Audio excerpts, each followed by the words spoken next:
Welcome to Double D-Fense. I'm Liz. And I'm Christine. We're bringing you an all-female perspective on the NHL, plus the PWHL, college hockey, and everything in between. Thank you for joining us. Hi, Christine. Hey, Matt. Hello. Hey. What's today, Monday? It's Monday. It is Monday, and it is the Monday before the Stanley Cup Finals kicks off tomorrow. And I can honestly say I have never been less excited for a Stanley Cup Final. I don't know. How are you guys feeling? I'm annoyed. I don't like it. I feel like the general consensus in like throughout, unless you are in Carolina or in Vegas, nobody cares. I'm sad that we have between 4 and 7 hockey games left in the season. Besides that, though, you know, it really doesn't matter at this point anymore. So Matt, you're okay. So for those of you listening, Matthew's actually in Vegas. Matthew's not a Vegas fan, but he actually lives in Vegas. So does every single person on every single street have a flag up on their car? Yes. And it's been like that all season. It's been like that for the past 9 years. The 3 cup finals in 9 years, like admittedly, that's pretty crazy. However, the way that they've gotten there, the way that they've gotten there is pretty cutthroat, and frankly, not something I would want my franchise or other franchises to reenact or to like it. Winning. It's all about winning, but is it really this worth it? You know, so that's where I'm at with it. Yeah, and it's an interesting thing that they say that, because we'll talk about it in a little bit on the PWHL side, but we definitely heard it with Dominic when she was talking about, as she's the new GM for the Vegas PWHL team, that it kind of came out that way. It's like, hey, are you going to be as cutthroat, you know, as Vegas? And she was like, what do you mean? And they're like, you know, with the way they do things. I think Vegas has found a way to, in the past at least, get around rules. And that's what we've kind of seen in past seasons. You know, keeping some of their best players on the injured reserve list and activating them in the playoffs. Where they changed the rules because of that. And they're cutthroat. You know, they've had some last minute tactics that people are talking about with, you know, like, look, this is a playoff team that fired their coach. And we don't really see that. They're actually, we know they're still holding him hostage in a way too, but bringing Tortorella on, you know, along against Brindamore, you know, it's like, I'm like, who's gonna, you know, have a blood vessel explode first? Is kind of, you know, the new bingo game I'm probably gonna put out there. If Rod Brindamore has a blood vessel exploding, you won't notice it. He'll have no reaction. No, he's got wrinkles. He gets wrinkles on his head when he gets. He gets. They'll get bigger. They'll get bigger, but his wrinkles. Tortorella will just turn 20 shades of red. So. The only thing I will say, the only thing that I'm looking forward to in this Stanley Cup Finals is seeing if I'm going to root for Carolina for sure, is seeing if they can beat the record for fewest amount of wins to win the Stanley Cup, because they have the opportunity to do it. They've only played 13 games so far. If they sweep Vegas, they finish in 17 games, which would be a record. I think 18 games was the least amount previously held by the Oilers. So that would kind of be exciting to see. But the second that, you know, they lose 1 or 2, then that's out the window also. Yeah, I'm kind of going with Carolina, just like the lesser of two evils. I'll leave it there.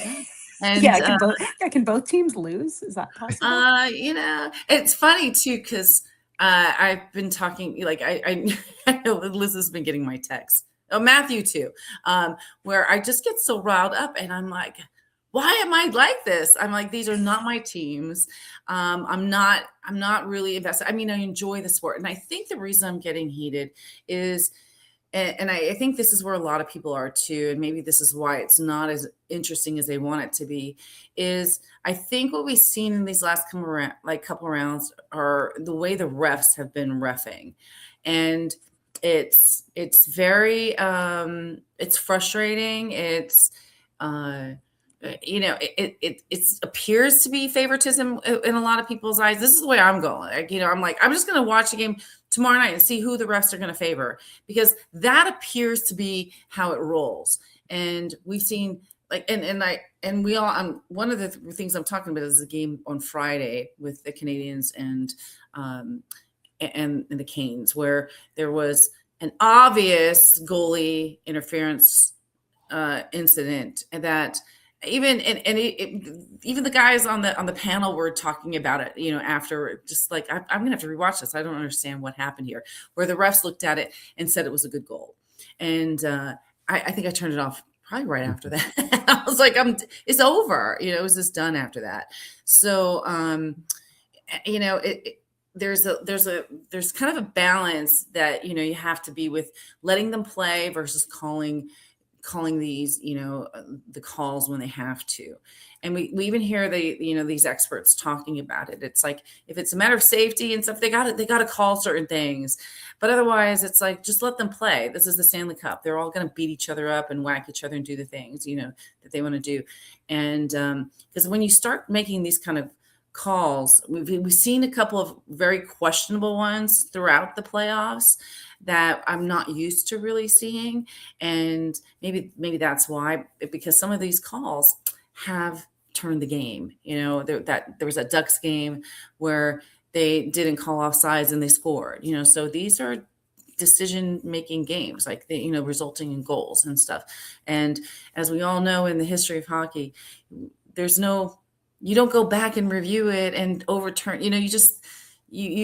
you look at it afterwards and you cry about it, or, you get mad about it, and it becomes part of history, and how it was overturned because of something really bad. We saw it with the Rangers against the Kings, where, there was a goalie interference, and somehow I remember the refs admitted they made a mistake, back then. And that just makes it worse as a fan. And I just don't want to see that. I don't want to see that for either Vegas fans or, Carolina fans, so it's just, you just want a good series. So with Vegas making it this far, I've been reflecting quite a bit on whether or not this playoff format makes sense for the NHL. How are you guys feeling about the NHL playoffs in general? Because I to see the team, Vegas won 39 games in the regular season. They're now about to go to the finals. It's annoying. I find it very annoying. And I find that the playoff format really doesn't reward, I think, the best performing teams of the regular season as kindly as it should. So I've started to have all kinds of crazy thoughts about how to change up the brackets, how to change up maybe the number of games in each round, who should be advancing. So I'm just curious if you guys have given any thoughts to what the current format looks like. I think, Matt, you are on mute. I'm muted. I hate this format a lot. Pete Blackburn, I think, tweeted a couple days ago that since the turn of the decade after the COVID season, there hasn't been a single conference final to go to 7 games, and most of them are ending in 5 games. And we're seeing that here.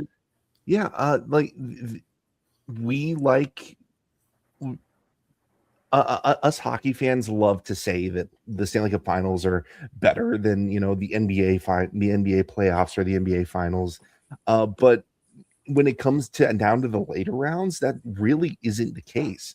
We're seeing teams fight tooth and nail out of a division pod, right, and then meeting in the conference finals as if it's similar to how we used to do it with 1v8, right? With the 1v8 coming out into the Stanley Cup Final. That's leading to a non-competitive conference final, and it's annoying. And I think the worst part is it's not going to change. Gary Bettman said that most of the sponsorship revenue comes from the first round. So Shouldn't there be like term limits on Gary Bettman? Like doesn't he have to get voted off like every 4 years? They're just gonna replace Gary Bettman with a slightly younger version of Gary Bettman, and then that slightly younger version of Gary Bettman is gonna Oh, get no. as old as Gary I don't even know. Bettman is. I don't even know where that's going to go. Yeah, I've said Gary Bettman so many times, it's not a real word. It's a verb. You know? To Bettman yourself. You're talking about playoff format. I'm going back to like the draft, like when we did the the way they did the draft with the balls, and Matt had made a comment of just let Bettman go dive into a pit of balls, and if he would just do that and pick out our seedings, like that would be even more fun than what we've got now. So yeah, I think I've been seeing comments too. It's like this round especially, like you didn't see any of these teams being really, to your kind of point, within their own conferences, up being challenged as much. Just with the way that things were. And then Liz, you're kind of right too. It's like when you're comparing and conferences, and you have one conference where all the teams are doing so much better, yet they don't make the playoffs, and someone with less wins and everything does. That is just another element to frustrate the fans, because it's you want the best teams competing. Exactly. Yeah. They're the best area. That doesn't mean anything. If there is one positive in one way that this changes, I think that there are jobs being lost because teams are being eliminated too quickly, right? Like the Dallas should not have played Minnesota, but because of that, they're gonna look at this year being a first round exit instead of them being a top 5 team. And because of what front office changes are they going to make because of that? Despite, them, if they were going up against literally any other opponent besides Colorado, literally any other opponent, they probably make the conference final. Like, what are we doing here? And also looking at the timing too. Like, I don't know what the perfect version of it is, but you just had 2 teams that were sitting for like a week and a half waiting for these other rounds to finish up. And we talked about this, Matt, with you when we were talking about, will this affect Colorado? And 100%, it clearly did. That's a major issue. And it's like unfairly punishing Colorado for being good. Like, that's the problem. You punish them for being good, finishing up their series by just making them sit around. We're going to talk about the PWHL later, but the Walter Cup Final started after the Canes won their round, and the Walter Cup Final ended before they started the conference final. They watched an entire final happen in the span of them waiting for a team. Oh my God, that's funny. And true. It's very telling. Fun fact there for sure. Yeah, exactly. Yeah. But yeah, I'm also, not that it doesn't matter in the long run, but if they didn't have this break, would they be sitting at 12-0? They'd probably be sitting at 12-0 instead of 12-1, right? The Hurricanes. Oh yeah. Yeah. No? Yeah. I mean, it'll be interesting to see how this continues. Yeah. They're just going to kill each other. That's they're 2 very, very physical teams, and they play, by rushing the net. I mean, poor Dobish, so like the guy just got pummeled every which way, shape, and form. And, and Matthew kept sending me memes, where he's like, this kid should just take out his whole team and just work on his own. And, and everybody else. And it was like, and one thing too, is like, this kid was a rookie, so props to him for doing that. And that's kind of what I'm expecting to see.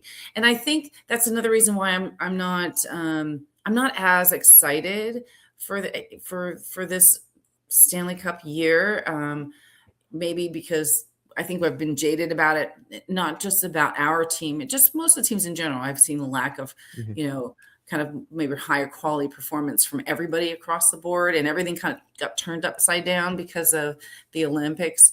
And I think this will be kind of a starred season, not to take away credit from, Carolina and Vegas, but there was just so many different things that led up to kind of where we are now. And, and you did have the upsets. It was kind of fun to watch, some of them, but whatever excitement I think we had, the refs interfered and ruined it. And so it just makes it for kind of a jaded, matchup. And again, I think they're both very physical. They both play the net. They both are taking tons of shots. I think that's what surprised me most about Colorado. I think in the last game, it's like, what happened to their shots? It was crazy. Just even some of these teams with the lack of shots that they were taking. So we'll see. I'm going to see if there's a favoritism or side that maybe becomes apparent with the refs, and how they play. I just foresee it being very evenly matched. And I do have two positive storylines to take, in case either team wins. Right, on Carolina's side, Taylor Hall has been a journeyman, hopping around, I think a sixth of the entire league in his 14 or 15 year career so far, and this is the first time he's made it this deep. He has a chance at a cup. He has a chance at a cup before McDavid.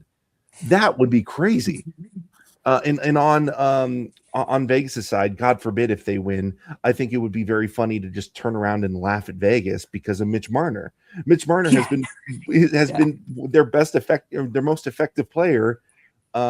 He's been leading to so many points on the team, and it's a reason why they're as good as they are. It's a reason why the Avalanche felt like patty cake to them.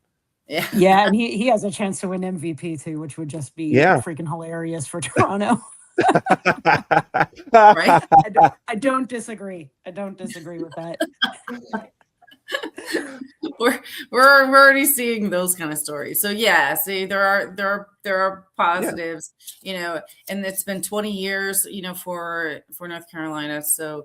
So we are, it all begins tomorrow. We have endured our first three, aside from the break for the Olympics, our first 3 days of no hockey. So we have entered in the solemn zone of what? Yeah, the doldrums. It's the doldrums of the summer. My pile of hockey stuff is in a pile ready to get packed away. Oh, it's official. It is. It's sad. As I tell people, it's like undecorating for Christmas. It's not so bad this year. The season is getting expanded, and because of that, the season is starting a little bit closer to the off season. But even that, like, I tend to look at the draft as the true start of the off season, just to expand it like a week, for me to cope. But yeah, we're so close. We are so close to the dead of summer, and it's going to feel horrible. It's going to go fast. So we do have, the draft is coming up. Hey, playoffs start tomorrow. So before we jump over into the women's side of hockey, even though we had a bracket that is gone and irrelevant to any of us here, what I'm going to go with, I might even go 7, but maybe Canes in 6. What do you guys say? I want good things to happen, which means that it's probably Knights in 4. I'm saying Canes in 5. Okay. We shall see how this plays my out. My real prediction is the winner. The winner gets a drink from the losers. That's fair. And if you guys want to play along, please leave a comment. Leave a comment. Message us. We'll because nobody's bracket. I'm sorry. If you ever submitted a bracket to us, everybody lost. Everyone in the entire country has lost this bracket. So if it's actually Knights in 4, though, that drink is not going to taste good. Well, Matt's going to be in the middle of it all, so because Matt, you're right there, and pandemonium, will begin. Vegas is always, bumping. Vegas is always, Yeah. And again, one of the things I've always talked about too, when Vegas started there and we watched them as a young team, I want to say full of misfits, because they were just all drafted from, every team, right, as they formed the team.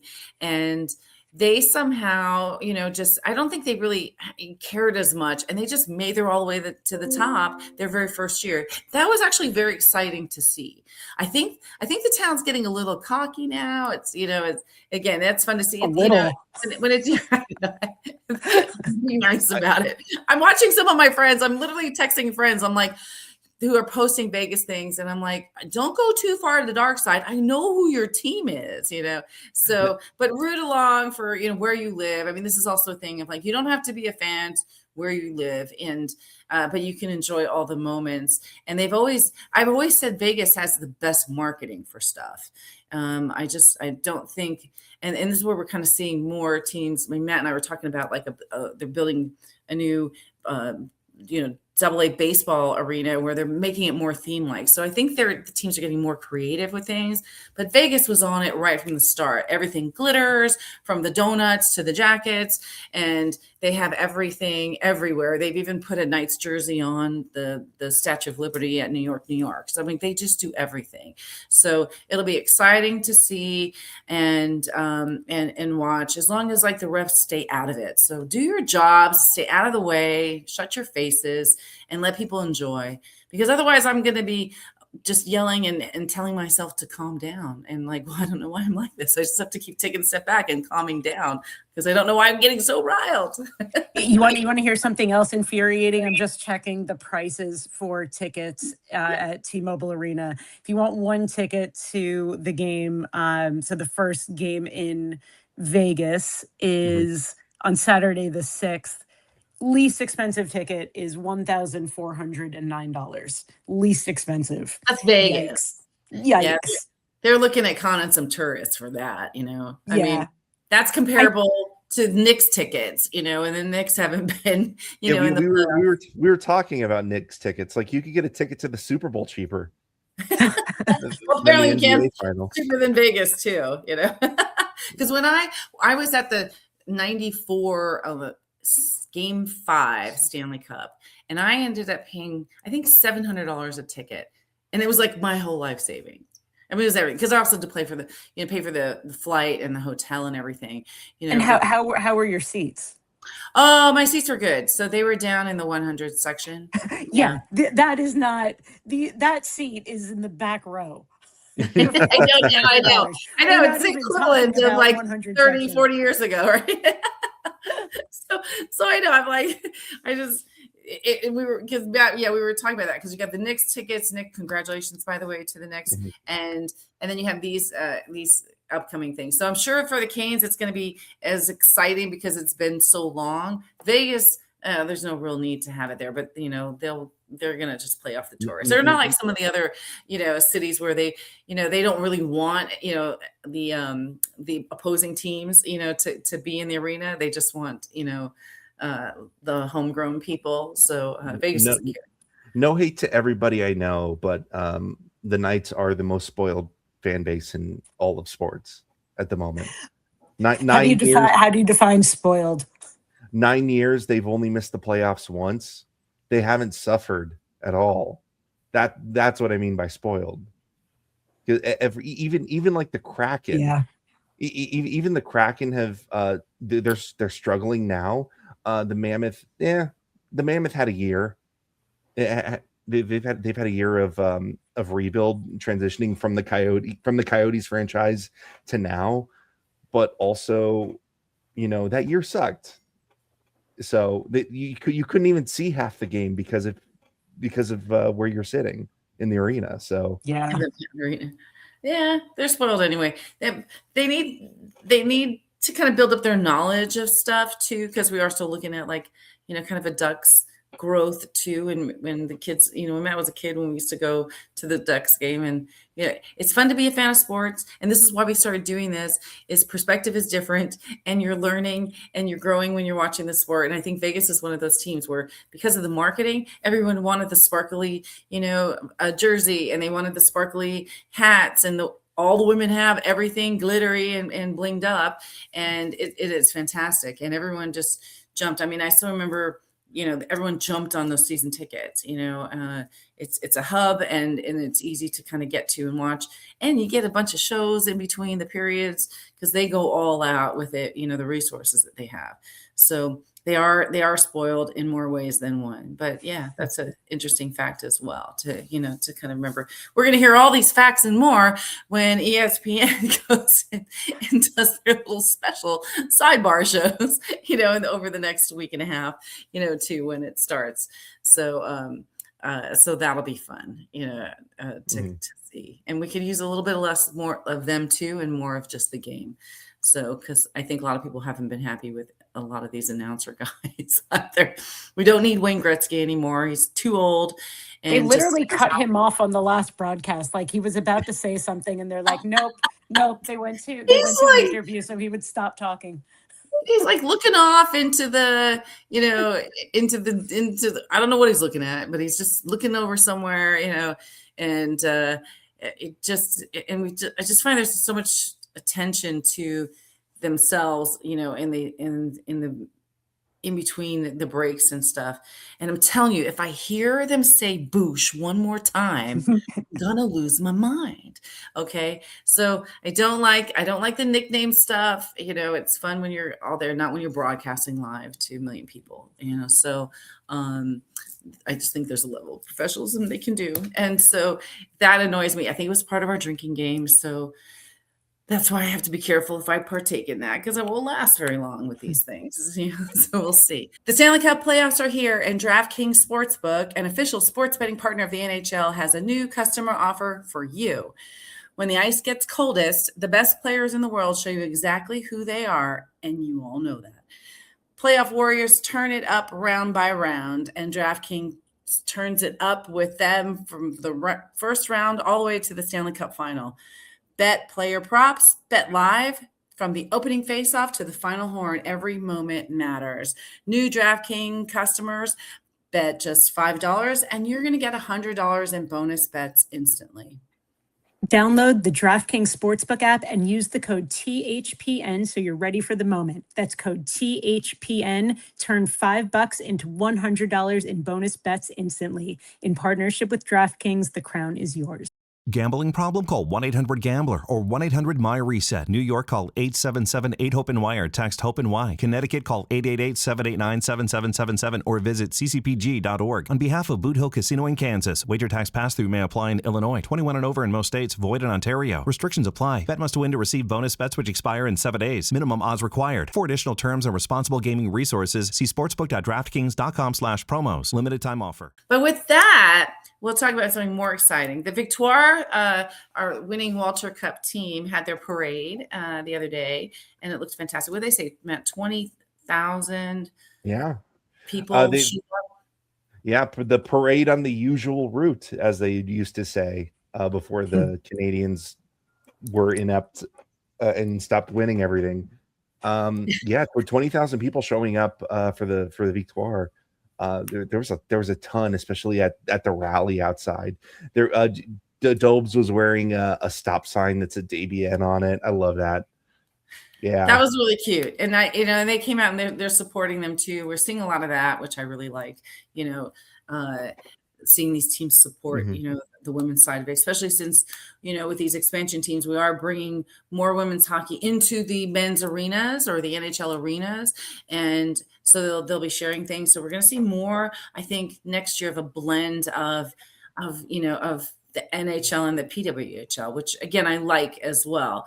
So as they are finding locations where, they can use these arenas, along with NHL games, that's a good sign of kind of merging the audiences and the fan base and growing it even further.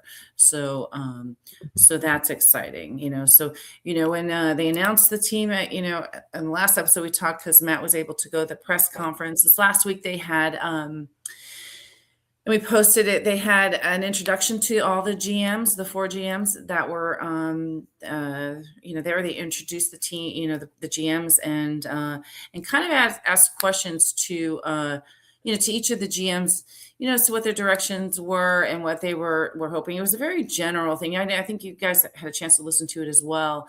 And that's what we kind of talked, like with Dominic Didia, who's is the GM of the Vegas team.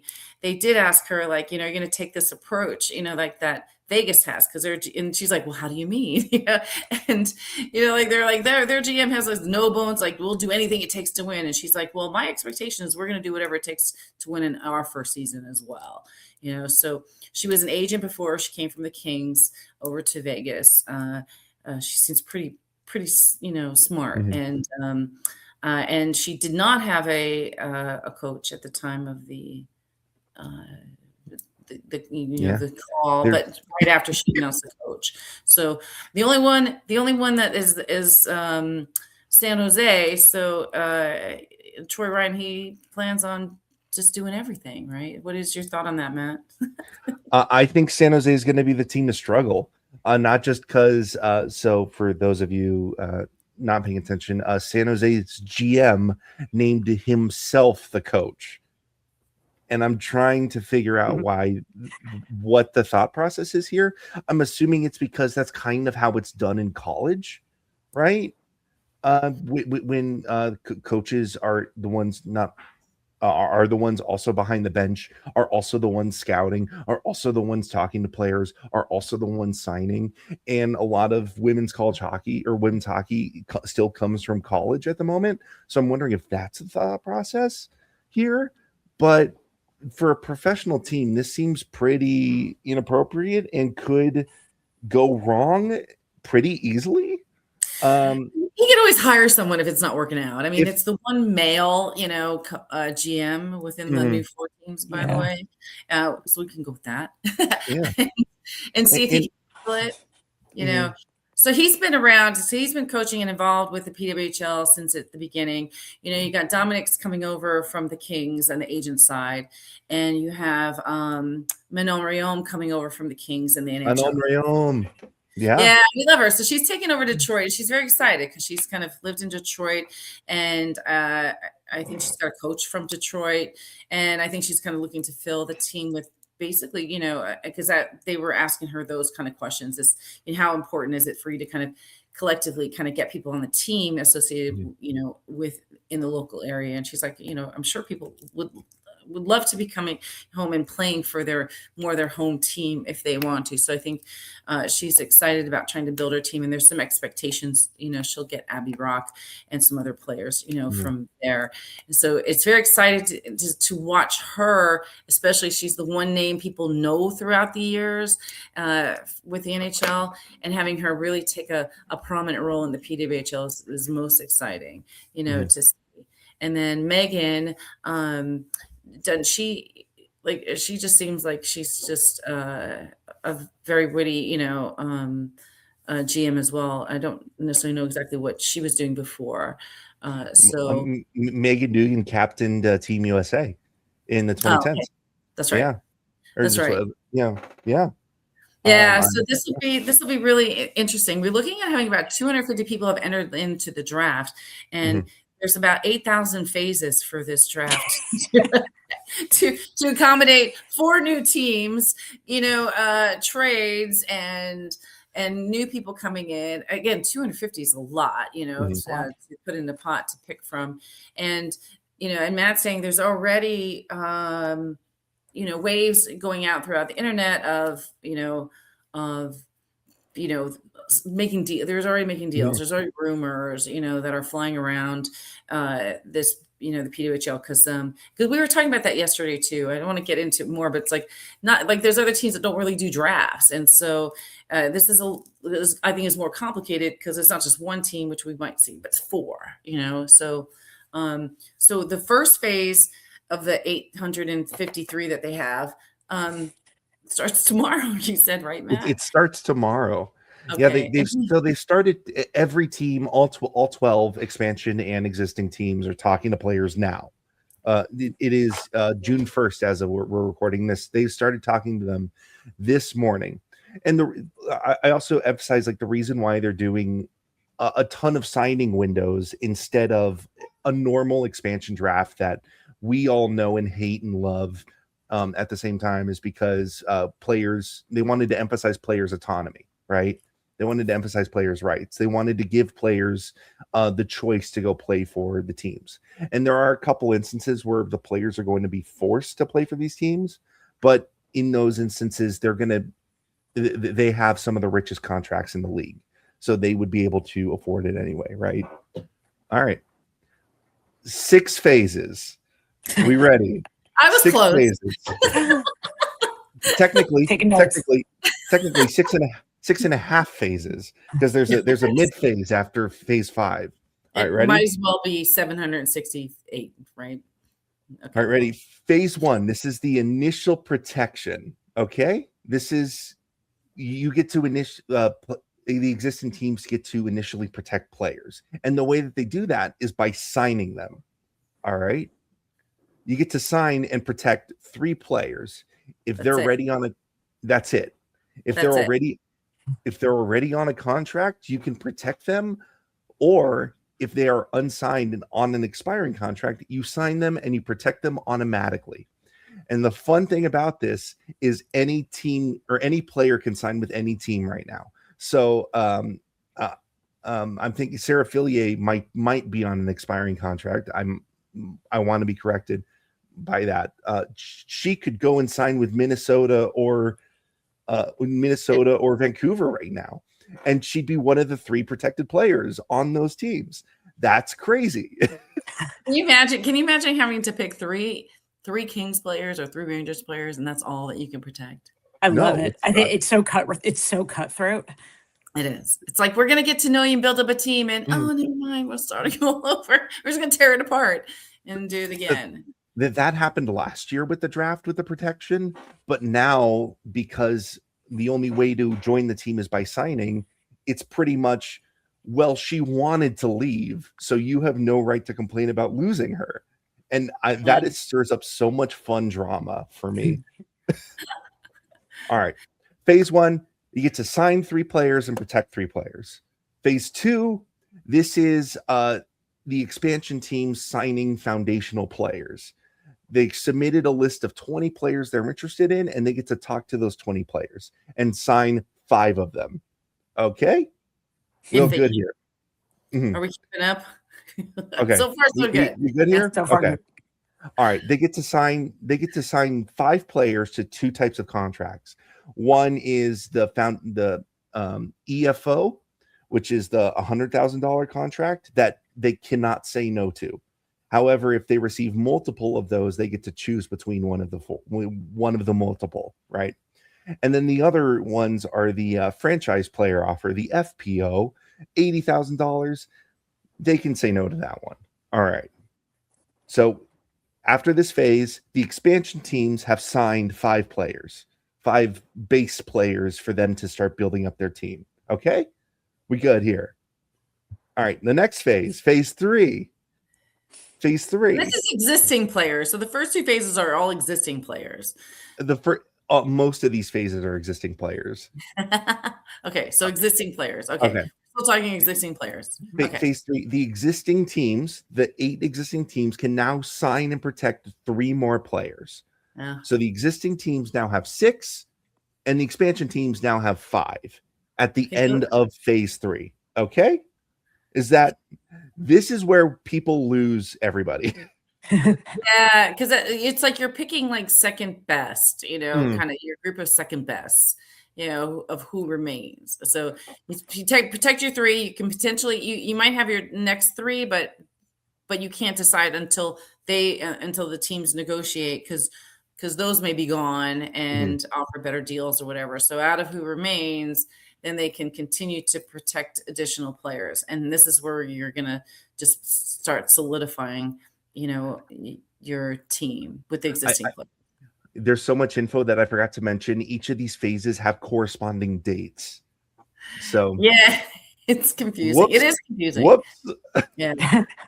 So there's deadlines for each, which makes sense. Mm-hmm. And because you got to keep it moving. You can't take all summer, All right. and be fairly good. And they're already negotiating. So again, one of the things they were talking about in the call last week too is that it is complicated. It is very detailed, and they are already together working. And so it sounds like these GMs are all, collectively, working with each other. It sounded like they were, like everything was good. So it's not going to be as cutthroat as we kind of want it to be sometimes. Like that's where like things cut through it. But it sounds like they're like, no, we're good, and then they're going to kind of work things out. So it'll be interesting to see how that goes. All right. So that's we're 3 phases. 3. So phase 4, if we remember, the existing teams have signed 6 now, and the new franchises have signed 5 players. June 14th is phase 4. Okay. This now, the expansion franchises are going from 5 to 10 players through a normal free agency process that allow them to sign 5 extra players. Okay. So now we're at 10 and 6.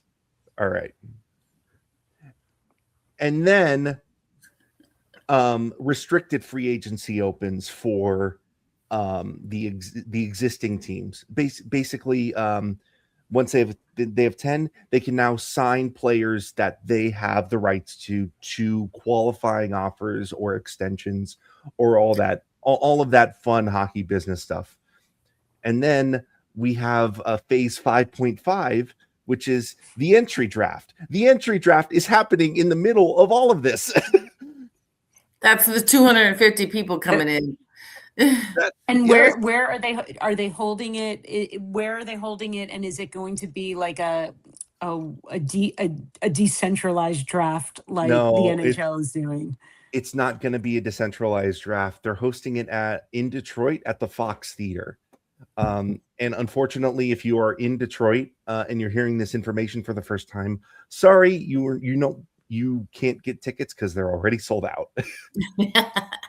Whoops. That's exciting. Good for them, though. I'm hoping you guys can make a stop over in Detroit and check them out, because that would be exciting. By the way, this podcast is now on the media list for all of the PW stuff. So it was a good opportunity, because again, the Zoom call last week with the GMs was really nice. We had a chance to ask questions through the media that was there, and the questions were pretty typical. I think of I kind of just went over a few of them.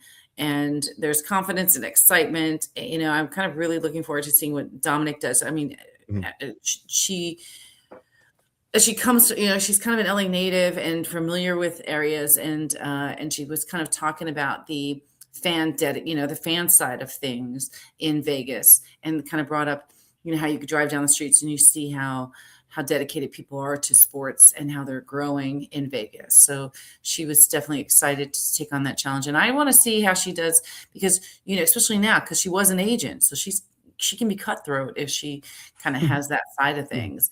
So it'll be really fun to watch how she builds that team up, and, and how she kind of keeps it competitive, to the Golden Knights and where they're at now. Cause that literally was a question. That was the question I had for her, with these, these inaugural teams coming into these places is, how are you going to compare it to the, the existing teams and how they went through, and any challenges. And she just has the extra bonus of coming into a city where they're in the Stanley Cup. And so it's hockey fever there. So I think she has an advantage in a lot of ways. So this will be fun to see. Again, we've also got the, the NHL draft too. I mean, no one's thinking about that till after this, but that's coming up too in Buffalo.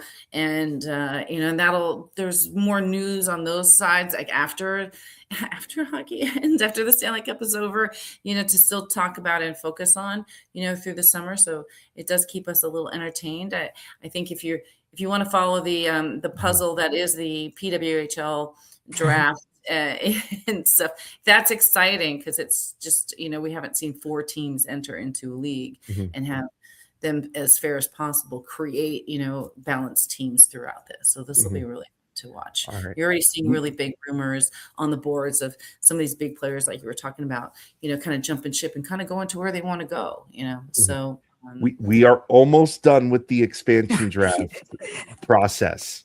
All right. So we are. There's still 8 more phases. There is still a phase and a half left. So once we are done with the entry draft, right? The entry draft is 6 rounds. Okay. Which is actually, in my opinion, pretty low. This I can't talk. This draft is so deep. You got Caroline Harvey, you got Layla Edwards, and you've got a ton of players from the national teams in college that are going into the first round. That are going in the first round. The first 8 names in any other year would be a first overall pick. So that's crazy. And then after that, phase 6. Phase 6. We're almost done, folks. Hang in there. We're almost done. It is the last open signing period where players that have contracts from the previous year can then sign with any other team. So basically a de facto free agency period, so that every team has a basic roster for them to assemble before the end of the season. And that starts June 19th. All of this stuff is happening in half a month. That's crazy. And the PWHL has this great cartoon called Professor Puck that Matthew's been trying to get me to watch. It's a 30-minute video, and I don't know why Lizzie hasn't sent it to you. I wanted to annoy you and by you bugging only, me about it. It's yeah. But if you've ever watched some of the games, they have Professor Puck that kind of teaches you some of the rules since they're different. It's very fun. It's exciting. If you do want to learn a little bit about the expansion, there is a Professor Puck video on it. It's about 20, 30 minutes long because it's 12 minutes, but that is long. You told me. He's telling me it's like an hour, but yeah. So it's detailed and it kind of shows you, the process and everything. So if you're listening and you want to go check it out, it's available and fun to go and find and watch in a kind of like a Schoolhouse Rock kind of way, So it's a little nostalgic and kind of fun too, So, and the other thing too is, last week the PWHL released the player salaries that made them public to everybody, and so there's also good feedback on that as well. I think Dominic was the one talking about it. I think she was asked a question. She's like, I like it. It allows, especially now when they're going through all these phases of negotiations, it just allows it to be more of a fair playing field for people, and they kind of know what to expect. And so that was her take on that as well. So really it was informative and it was brief. Each GM had about 15 minutes of questions to talk. They didn't speak about anything. They just answered questions. And so it was nice to see, but it kind of covered a lot of ground between the 4 of them in a general way. So, we welcome the 4 new teams, and I guess everything goes underway with them tomorrow. So, that'll be fun to watch. So you have something else to come follow. If you get really annoyed with the NHL games, like I'm probably going to be, I'm playing a game of like, how long is it going to take before I text Liz? Like, what the heck is happening? And that might be this series might get so bad that you might actually unironically turn on the NBA Finals. Well, I'll be in New York for a couple days at the end of the week, so there's some good vibes there with the playing too. So that'll be kind of fun. Are you going to that game? No. Oh. It's an 80s weekend in New York for me, so it's just hanging out. So, but it's all there. A 90s weekend, so like, just jump in on there. I don't know. Right now, no, but it'll be fun to kind of see what people are talking about, with the Knicks. So it's like go Knicks, go Knights, go Canes, and for everybody else that's having, that the withdrawals are going to start, for one reason or another, we're with you. And, we're working on creating some fun things over the summer to keep us entertained and busy and informed so that we can get through it together, so it'll be fun. We do want to end up with, kind of close with the passing of Claude Lemieux last week, which was a shock to everybody. I think we kind of saw it a little bit in the game on Friday too, which kind of made it, like, I think, harder for players and stuff to kind of watch and feel. May was Mental Health Awareness Month, and so we always kind of put it out there. I'm seeing other fellow podcasters saying the same thing. It's like, you're never alone, and we don't have to focus things on just one month. It should be focused on every single day, because you don't know what's going through people's heads and minds, so be good humans, just be nice people, and and hug your friends and love your friends. And, and also, if you're going through struggles, find someone to reach out to. You're always worth it. And also, on a good note, today's June 1st, as Matthew said, it's the beginning of Pride Month. And so we're going to see lots of wonderful colors and kind of enjoy that sentiment too of, like, everyone belongs, together, and to be happy and to do everything. So, so continue to go on and be good humans, and yell at your TV against whoever you want to tomorrow. Very well said. Thanks, everybody. Have a great week, guys. Bye. Have a great final. Whee!